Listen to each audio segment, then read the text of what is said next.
caawa laga ciyaarayo tartanka UEFA Champions League. kulankan waa kulanka isbuucan ugu xamaasad badan ee labada sugayo, wuxuuna u dhaxeeyaa kooxaha kubadda cagta Bayern Munich iyo kooxda Manchester United. kulan adag ayaa sugaya United marka ay ka hortagaan Bayern Munich oo ay markaas isku arkayaan kulan ka tirsan wareegga koowaad ee gurubyada Champions League. waxa ayna kulankan galayaan iyadoo guul daro xoogan toddobaadkii la soo laafay kala kulmay horyaalka English Premier League.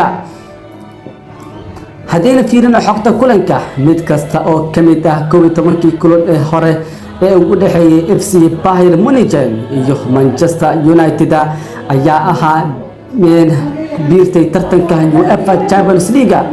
kooxda Jarmalka weligeed guuldaro kalama kulmin garoonkooda Arena iyadoo hore Devils la ciyaaraysa. waxa ay badiyeen 3 jeer halka labana ay galeen barbardhac.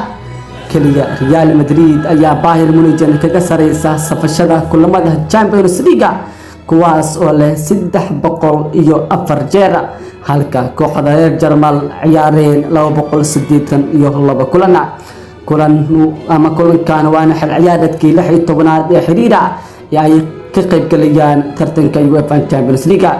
Bayern Munich tan iyo xil ciyaareedkii 2003-2004 waxa ay wareegga bugbaxda u soo baxaan 19 jeer. markii ugu dambeysay ay ku fashilmaan waxa ay ahayd xil ciyaareedkii 2002-2003.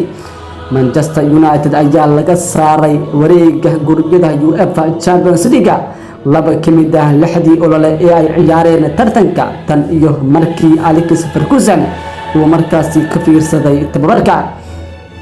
shaxda laga yaabo inay markaasi ku ciyaaraan ninka iyo kooxda lagu magacaabo Manchester United waxaa leeyahay waxaa shaxdaasi hogaamin kara ninka lagu magacaabo Rasmus Hojlund oo markaasi dhawaan gal ku ah kooxda Manchester United.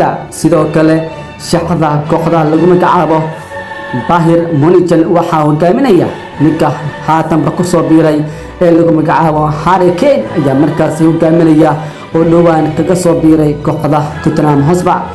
sidoo kale tartanka UEFA Champions League kulamo aad u xiiso badan ayaa laga sii ciyaaraya. Real Madrid iyo Union Berlin ayaa isla ciyaaraya, Sevilla iyo Lens ayaa isla ciyaaraya, Arsenal waxay ciyaaraysaa caawa PSV Eindhoven, halka Real Sociedad ay ciyaarayso Inter Milan. Sporting Braga waxay ciyaaraysaa Napoli, Benfica waxay ciyaaraysaa kooxda lagu magacaabo Salzburg. kulamadaas ayaa kulamada ugu xiisaha badan ee tartanka UEFA Champions League ee markaas laga ciyaarayo saaxiibayaal dhageystayaal.